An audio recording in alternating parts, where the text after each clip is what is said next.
غرور کا سر نیچا۔ یہ کہانی ایک سفید فام خاتون کے بارے میں ہے جو تقریباً 50 سال کی عمر کی لگ رہی تھی۔ وہ ہوائی جہاز میں ایک سیاہ فام شخص کے ساتھ بیٹھنے پر سخت ناپسندیدگی کا اظہار کر رہی تھی۔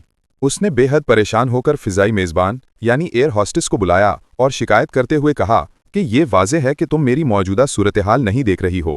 تم لوگوں نے مجھے ایک سیاہ فام شخص کے ساتھ بٹھا دیا ہے اور میں ایسے شخص کے ساتھ نہیں بیٹھ سکتی۔ مجھے فوراً دوسری نشست فراہم کی جائے۔ میزبان خاتون نے نرمی سے جواب دیتے ہوئے کہا، محترمہ، براہ کرم پرسکون رہیں۔ اس پرواز میں تقریباً تمام نشستیں بھر چکی ہیں، لیکن میں دیکھتی ہوں کہ کوئی خالی نشست موجود ہے یا نہیں۔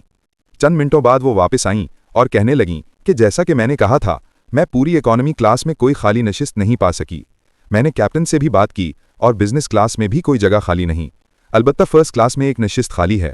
خاتون کچھ کہنے ہی والی تھیں کہ میزبان نے اپنی بات جاری رکھتے ہوئے کہا، یہ ہماری ایئر لائن کی پالیسی کے خلاف ہے کہ کسی اکانومی کلاس کے مسافر کو فرسٹ کلاس میں بٹھایا جائے، لیکن اس غیر معمولی صورتحال میں کیپٹن کا ماننا ہے کہ کسی کو بھی ایسے شخص کے ساتھ زبردستی نہیں بٹھایا جانا چاہیے جس کے ساتھ وہ بیٹھنا پسند نہ کرے۔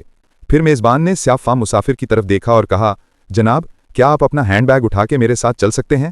آپ کے لیے فرسٹ کلاس میں ایک نشست موجود ہے۔ یہ سنتے ہی جہاز میں موجود تمام مسافر حیران رہ گئے اور پھر تالیاں بجا کر فضائی میزبان کے اس شاندار انداز میں دیے گئے سبق کو سراہا۔ اس طرح نسل پرستی اور گھٹیا سوچ رکھنے والی اس مغرور عورت کو ایک بہترین سبق ملا۔